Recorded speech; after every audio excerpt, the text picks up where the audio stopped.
All right, Mark Rogers TV, the voice of college football, talking up USC here in May. The Trojans just about, about 2 months plus away from hitting the practice field again here in August. We've got Scott Wolf on the line from inside USC to break down the Trojans for us. Scott, how you doing today?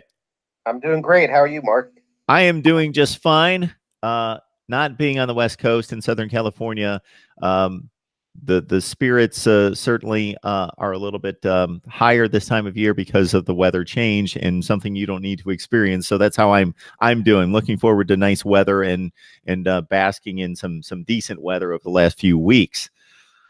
All right.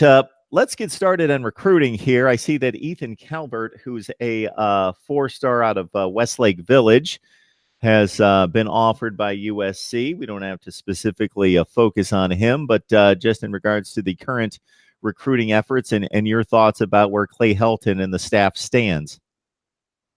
Well, I think right now, if you look at it, a lot of recruits they're offering scholarships to are holding and waiting and seeing what's happening because I don't think they're going to get a huge number of commitments until people know who the coach is going to be after next season.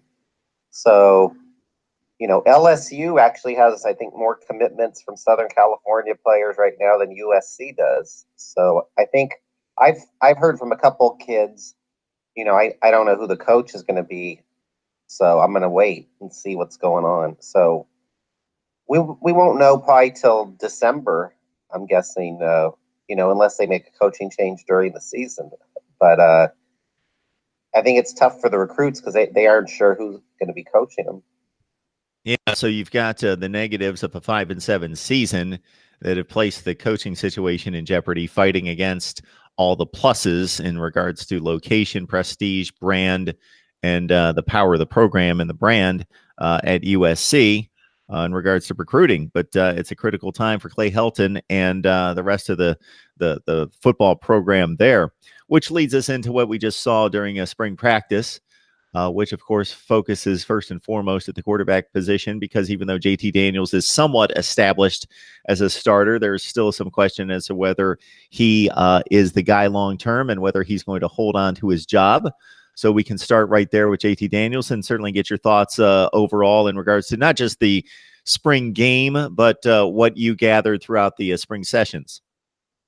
And then, I forgot to mention Chris Steele transferred from Florida to Oregon this week. And he was at one time committed to USC. And I think under normal circumstances, he would have ended up at SC when he transferred. So that's just another example of them losing out on a local guy too, because he's from Southern California. So, and he was a 5-star.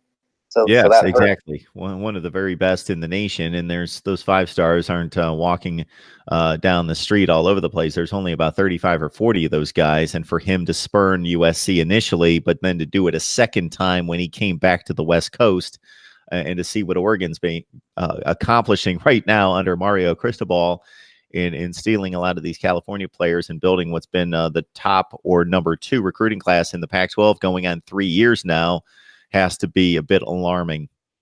Yeah, and they're going to probably face Chris Steele this year because they're going to play Oregon after a 2-year absence. So that's not fun. And then Kayvon Thibodeau's a 5-star defensive end from Southern California. They're going to be playing against him too. So just a sign of the times. But going over to quarterback, the spring was pretty interesting because, I don't think JT Daniels was, necessarily better than the other quarterbacks. And I think most people agreed with that. And some people thought he might be able to take a decisive lead because he played a year and he's more experienced and everything else. But I didn't see that. And I don't know really that too many people said that they saw it.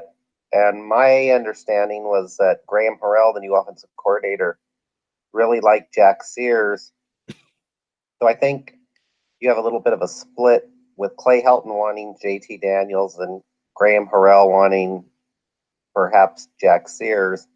And Harrell made an interesting comment a couple weeks ago. He was asked, would you tell Helton, if you like Sears, that he should be the starter, even if he wants JT Daniels. And Harrell said, well, Clay Helton has veto power, but I would like to think the staff will be on the same page on who the starter should be.